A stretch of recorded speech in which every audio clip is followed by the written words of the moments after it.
You're listening to Africa Business Radio, where you get up-to-date insights on the Africa business landscape.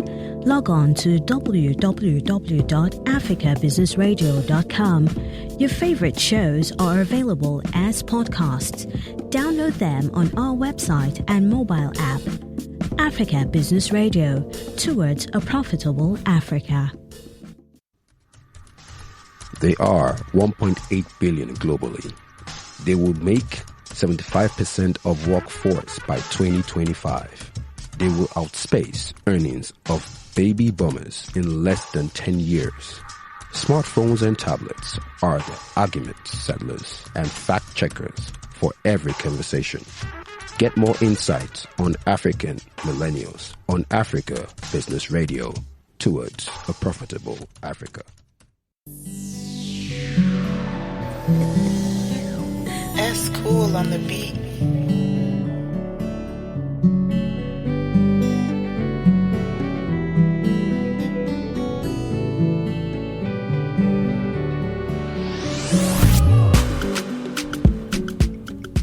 So I'm going to imagine I'm in Cairo right now. Okay, I'm sorry, I can't speak any of the Egyptian languages, so I'm just going to be humble and go back to Lagos. Right, it's a sunny afternoon. It's typical Lagos traffic. It's I think I should go to the beach. Maybe that one will even cool my temperature, because I can't deal with this heat. It's been terrible this week.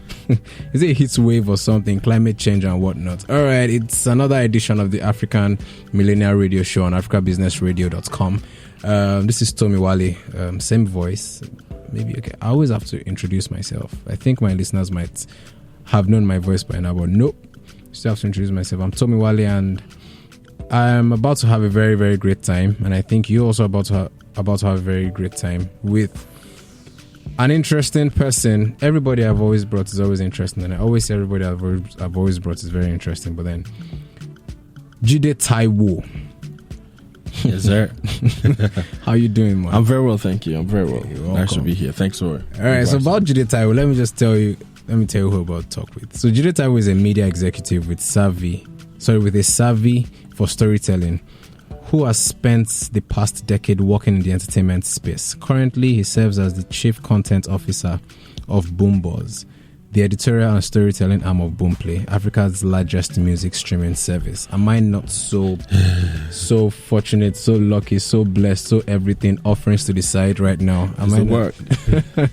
All right, then thank you for coming around. Yeah, thanks for having me. Right. So there's the last episode we had. Yeah. Right, with Telula Glossy, we talked about media and the fact that African millennials need to start pushing positive content on the internet. Right. Because what happens on Google is Google just aggregates what happens on the internet space in a place. So if you search, for example, Lagos woman, yep, you most likely find maybe one man beat up his wife. As a matter of fact, I had sorry to cut you short. No, that's fine. I had this frustration when I was running a magazine.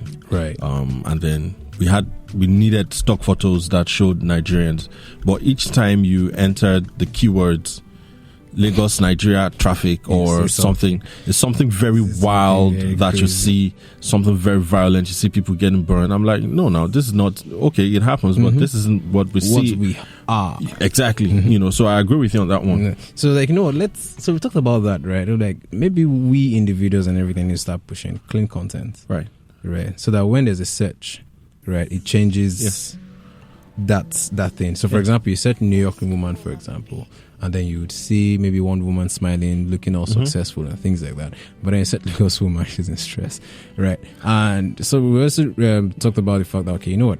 Maybe on your smartphones and devices, you're already publishing house that way, right? What should you start thinking of, right? What should I get in that? And what she emphasized on was education. That's why I'm like, it's going to be a great time, to talk about one of the major pushes of media right now, which is one of the major contents on media right now, which is music. Right. As I think Jide Taiwo is going to be that guy, for it. And African millennials have been the one that have pushed the African music globally right now. And of course, there's a culture to it. Yes. Right. So I have some thoughts in my head.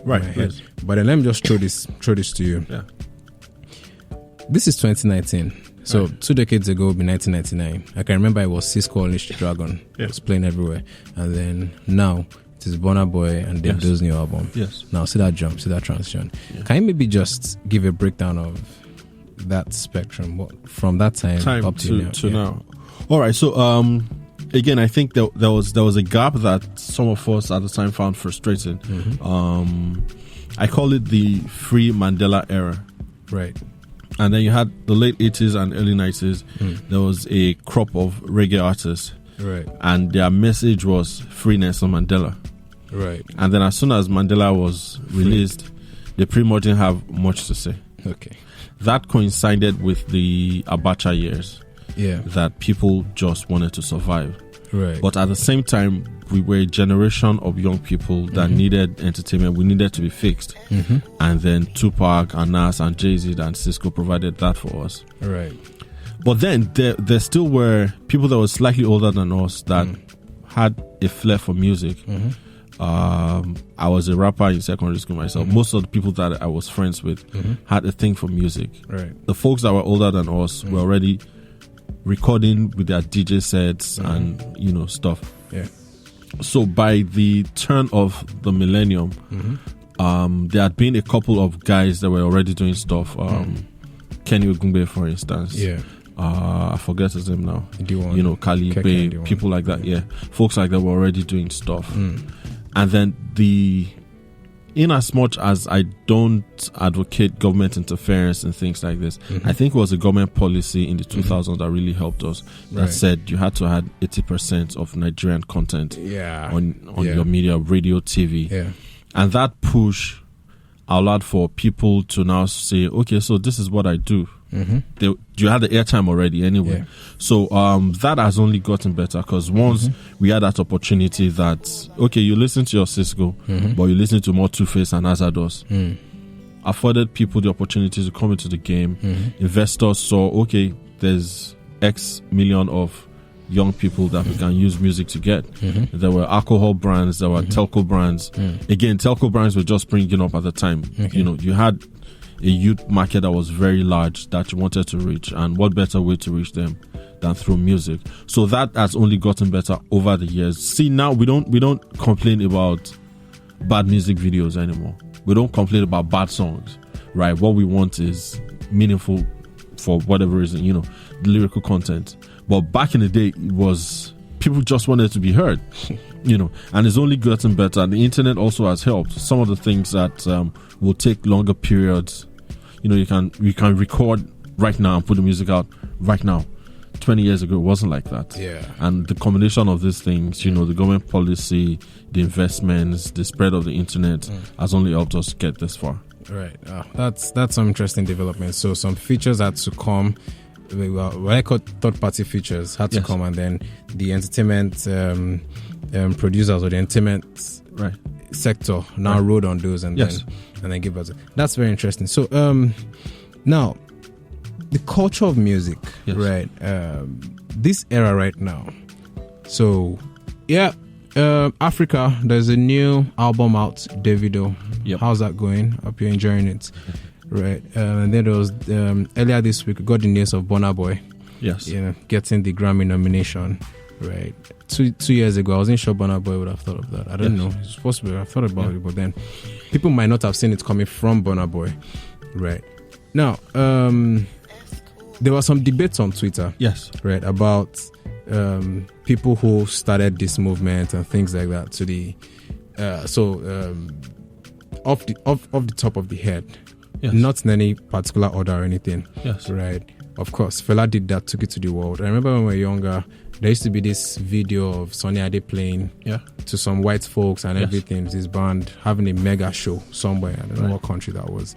And then there was Fat Girls, that movie, that 21st Century Fox movie. Where had Two-Face in the African Queen song going, and that was yay. And then some dudes came in, one would wear the hat, one would hold the stick, and then one would be in front and turning more hits. Right. And then at the turn of 2010, everybody was just watching MTV Base casually. Right. and then we just saw Mr. Endowed remix. Right. And there's Snoop Dogg. Now, sorry, there are things about Nigerian artists featuring the guys abroad, and then we would just never see the person in the video. Right. But this song came out for the first time, and then we saw Snoop Dogg, right, with the bunch. We're like, what? That really went crazy. And then so Kanye West, things happening, and then fast forward, it's happening now. What would you say about that development? I mean, the push that these guys did to get out, right? What were the things that really led to? Because off the top, from a layman person, some people might say, Two-Face was the one, the band was the one. But I'm sure there were some things in between, right? Maybe the way some people must have negotiated some things, the way some people must have actually done some collaborations and then just maybe cleared some gatekeepers in some places to play some Nigeria songs. What do you think must have actually led to that global prominence right now? It was an inevitability. It was going to happen, given how we started. If folks didn't have, for example, Big Bamo, who pushed Maintain, just loved the music so much that he was working full time and investing his salary in these guys in 1999 Ibadan. Right. John Simon. Yeah. So given the push of those early pioneers, and at each point there's always been people who will push it further than the last set did. Right. So you had them Two-Face, and then you had D'banj, and then you had MI, and then you had Wizkid, Davido. So you see, it gets easier. Once you've traveled some distance, the people coming after you don't have to travel that route themselves. You made it better. If and I hesitate to say this because it might get out of context though, but one of the things that helped Nigerian music get that global acclaim was D'banj's meeting with Kanye West. Right? Surely with the way we've been pushing, people will still have been global, but at the time Kanye West was the biggest artist in the world. D'banj was the biggest artist in Nigeria. It made sense that Kanye was interested in what was going on here. Right. The deal might not have worked out for whatever reason, but was a pivotal moment that other people can now say, okay, see how D'banj and Kanye did it. I don't want to do mine that way. Davido, left his Sony deal, wasn't happy with that deal. And then because he had the luxury of all of this knowledge and other people's experiences, you could say, okay, I don't want this is what I want. And you can see the result today. Right. If that deal had come maybe earlier, maybe 2005, right, it might have just been like a golden thing to him. Yes, that's what I'm saying. What I'm saying. So at that time we needed the world to hear our music. Now the world needs to hear our music. I love Beyonce, but that love letter to Africa was not a love letter. She wants a share of our market. I mean, that's tables, right? I mean, that's this is what it is. Because our sound is so powerful, our stars are so powerful. It was foolish for any global corporation not to be interested in Nigerian and particularly Nigerian music. Do you get what I mean? So it's a culmination of all of these steps that everybody at each one time has gone through. Okay. So I like that though. It's so you can obviously see a lesson or see something from what someone has done before, right? And then now leverage on that to now create what you want. Exactly. So at the end of the day, there's just an interesting growth across. Yes, that's very nice. So we can imagine what them Joe Boy, Rema will do. It's incredible because these boys are practically overnight stars. Okay, Rema has been pushing music for a while. Joe Boy was overnight. Do you get what I mean?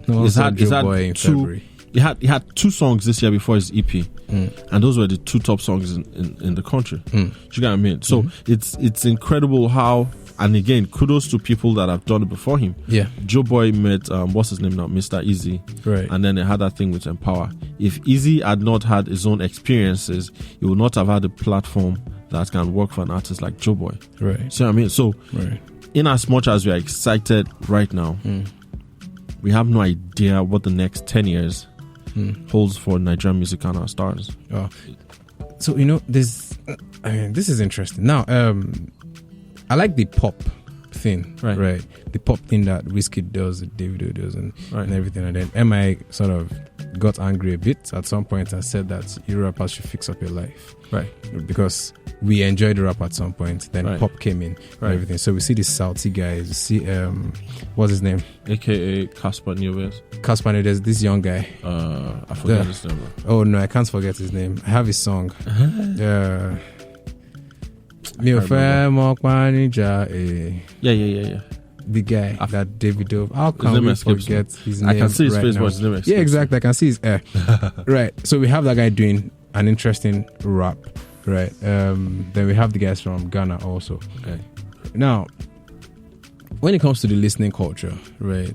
Some people say that it comes with the wind. That there's a sound that just comes and then people just forget about some things. What are your thoughts on maybe the rap thing coming back? Right, you could even see Olamide and Fino going pop right after some time. What do you think about the rap thing coming back, right, and us having it as part of our listening thing, right, and then with the pop also going, Burna Boy doing his thing, yeah. I'm just particular about the rap, sure. Well, MI was speaking on behalf of his genre, because he came in as a rapper, right, and then one major characteristic of hip hop is that self-confidence and cockiness. I'm the best. You hear a rapper that doesn't have an album out yet, will tell you he's the best. He'll rap you under the table and all whatnot. So I have a theory that is not quite popular, but my theory is that there's no Nigerian hip hop. Nigerian hip hop is a myth. What we have from King Sunny Ade and them is popular music. There's like you rightly said, there's a sound that we do it the best, and then when another sound comes along, we do it the best. When High Life was the ish, we had dope High Life icons. Juju has his moment, Fuji has his moment, disco had a flitting moment, and then that segued into reggae and raga. And then you have Daddy Shoki, Daddy Fresh, all of them. You have that generation. And then by the mid-90s, that Tupac and Biggie and Nas and Jay-Z made hip-hop really popular. We keyed into it. That's not to say that, of course, early rappers were influenced by these guys. Yeah. But when there's an overriding sound, we do it the best. And you can tell. When somebody accused Fino of not rapping again, he told him he pay. I mean, I know that's as clear as it gets. Yeah. So you are going to be foolhardy selling what the market obviously doesn't want. If the market says, I want this, dope. Drake is a dope rapper, but he's made sing-songy rap songs. You cannot, deny Drake's greatness as a rapper. But if there's a sound that his fans want, and his fans are loyal, Drake caught the biggest L of last year when that thing with Pusha T. It didn't affect his sales. It didn't affect his fan base. So what are you saying? So if that's the sound, I'm everything is dynamic. If you want to do this, do it how you want to do it. So is it like the people determine the sound that the artist should go? Because the artists are the ones giving the people the music, not people giving the artist the music. I mean, one of the great things about the internet these days, it gives you immediate feedback. Okay. You can see your numbers. If you want to be a niche artist, cater to a few, you're going to do great. If you want to be a mainstream artist, you might need to do what the mainstream audience wants. I'm just trying to think of what is that thing. Is it a wind that blows? I don't understand that determines. Do you get that? It just might. It could be. See how what's the song? Shaku Shaku segued into Zanku. Yeah. Next year we'll bring his own wave. I wonder what that would be. I mean, is it Beku? Beku yeah, they've been trying to push that for a minute, but Zanku was so popular that it's staying longer than Shaku Shaku. Shaku Shaku stayed longer than what's this one? That Lil Kesh and I can't remember for the life of me. Yeah. So the rapper we're trying to remember from South Africa is Nasty C. Nasty C. How can I forget Nasty C? I mean, that guy is good. Nasty C. Okay. Now, there's this thing about boys on the street. I want to blow, right? I want to do this. I want to. So, I mean, this beat, the music bed happening now. Let me tell you how I got it. Right. I was on YouTube. I was just checking Niger beats, right? So I saw free Niger beats. So I decided to play it. Now, the guy that made this beat is somewhere in, not Oyo State. Right. I mean, not Ibadan. He's in Oyo Town. Okay. Actually. And the beat, I really like it. I don't know if you're grooving with it. No, it's just playing underneath. Right. And he said it's for free. I was like, no, I can't take this thing from you for free. Right. So I told him to send his account number and I sent him something. I said, no, I'm going to use this beat, on a radio show and things like that. Right. And if there's any reference, I'm going to give, his name is S Cool. Right. S as in KOOL. Yeah. So S Cool. Right. Now, there are a lot of boys like that on the streets who are trying to, get out and everything. And I don't know what their approach is.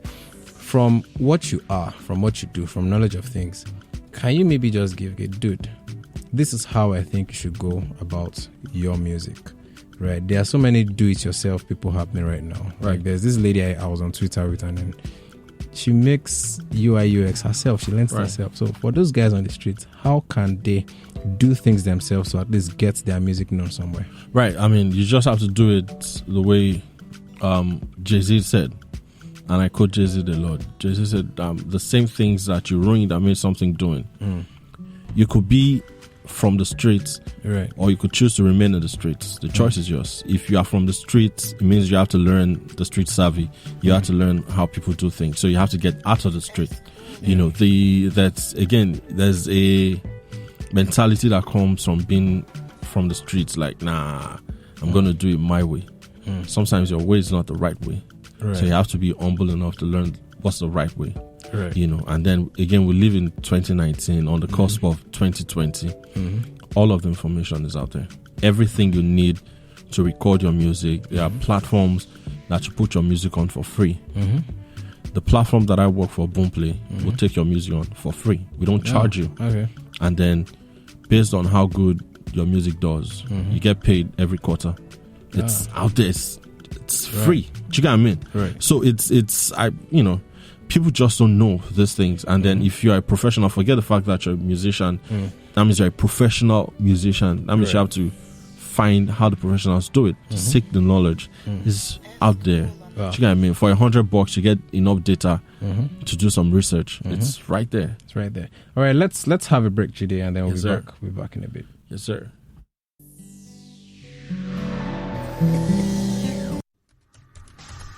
There are 1.8 billion globally.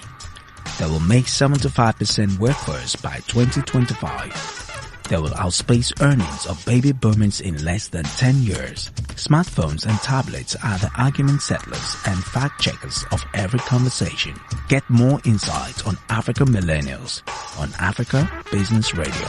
Towards a profitable Africa.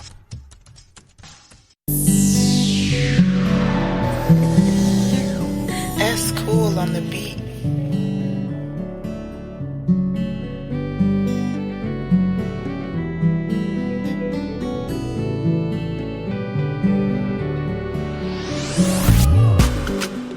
Right.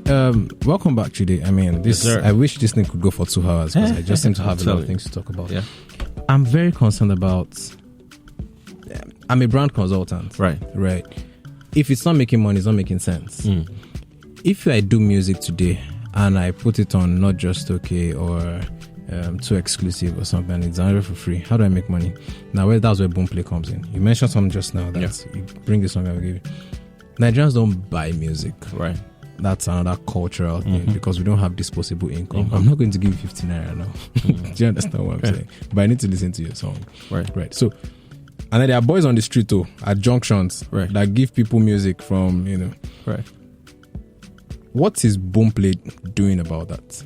Oh, well, again, it's a business model that is still pretty much in its infancy in this part of the world. Right. There's been a couple of music distributors that, had to wrap it up. It wasn't working for them. They were investing a lot of money and it wasn't coming out. What I think, we'll do is one, we have to pressure our leaders to make us have disposable income. That's when you can do things that are not necessarily luxury and basics. Your basics, you need to eat, you need to sleep someplace. Once our ability to earn disposable income increases, we have time for all of those things, more time. However, it also behoves the artists to seek for alternative means of earning money. Johnny Drill is a perfect example. Okay. Johnny Drill does not have a very mass-oriented fan base, but it has a niche that is very dedicated and it never lets them down. Do you know what I mean? Johnny Drill does not need to sell 100,000 capacity stadium. But you see, that is Johnny's own show that it does. You're going to find 3,000 to 5,000 really dedicated fans who will pay for your music, who will buy your merchandise, who will travel to see you on tour. That's the understanding that artists, you're never going to sell enough records. You know what I mean? It's the other things that you do. That's why you see Michael Jackson was in movies. He had a theme park, because making money from records is never going to be enough. Imagine if you are getting your label will get, songwriters will get, producers will get. At the end of the day, you are probably getting 30%. It's never going to be enough. So you need to now invest, that your fame and artistry and the money you are getting into other things. That's the only way you can make money, so to speak. Right. Jay-Z sells, Jay-Z sold clothes, sold alcohol, you get cell phones, sell ringtones. Do you know what I mean? So it's not, Jay-Z's money is, I can't remember what percentage of it is from music, but it's his other businesses that's made him what he is today. So we have to be able to learn how to find opportunities away from things that we do primarily. Okay, now, I release a song, I publish it. Is there a way? I'm sorry, I'm putting this as a pressure. Maybe like in a minute or something. Nah, gotcha. How can Boomplay just? Because I was thinking Boomplay. I was like, Boomplay should be what those people on the street just go to download the latest street music, right? Because there's a huge. Idi Kabasa said in the last CEO magazine that there's a huge number on the streets, right? The streets even it kind of defines the culture, right? At the end of the day, yeah, it does. Can Boomplay just be that Bet Naija-ish? Oh yeah, we're trying across Africa, across the world. We have 60 million users. Oh, 60 million. 60 million users. 60 million users. That's tight. So again, once we have heavily invested in the development of the Nigerian music, that's our bread and butter. Right. If artists A and B do well, we are probably going to be fine. Right. You get so, and then we try to be in the hands and the eyes of everybody that needs it. Boomplay comes pre-installed on Tecno, Infinix, and itel phones. Yeah. That's what most people use. Yeah. Yeah. Anyway, so we are right there where you need us to be. What I see Boomplay doing is you have a Niger song right now. The first place it should be is Boomplay, not on the other platforms. Thankfully, our biggest artists agree as well. Yeah. Davido's new album is on Boomplay. That's tight. Right out. That's tight. That's what African Millennials are doing. We're pushing our indigenous content through our indigenous platform. That's who we are. That's how we're going to. That's one of the ways we're going to use in growing the African economy. Thank you so much, Jide Taiwo. I wish this was more. We'd like to come again. Oh, sure. Okay, cool. We'll look forward to that. All right, guys. Sure. Don't forget to go on getupink.com to take the African Millennial Report survey right now, and also follow the Jide Taiwo. Yeah, that's TheJide Taiwo on Twitter and Instagram, and ask more questions everywhere. about what's happening with Boomplay and everything about the music culture of African Millennials. All right, guys, have a very, very interesting Friday afternoon, and don't forget to turn up a bit, but then be careful, don't drink and drive. Have a wonderful evening, guys.